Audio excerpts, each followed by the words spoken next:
কবিতা বলতে আমি বুঝি খুব দস্যি একটা মেয়ে, যে মেয়েটা ঝর্ণার মতো দুরন্ত, নদীর ঢেউয়ের মতো নাচে, যার ওড়নায় রোদের স্নান লেগে আছে, আর যার মন খারাপ হলেই তুমুল বৃষ্টি হয়।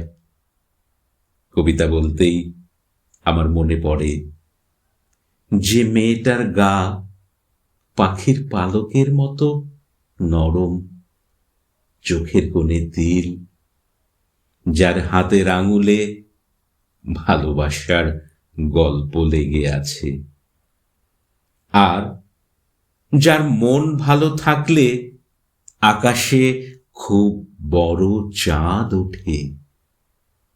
কবিতা বলতেই আমি বুঝি খুব সাধারণ নয় এমন একটা মেয়ে, হাসি হাসি মুখ, পলাশ রঙা ঠোঁট, যে মেয়েটার চুলে রাতের অন্ধকার লেগে আছে, আর যার অভিমান হলেই একটা বাড়ির চারদিকে খুব মেঘ করে।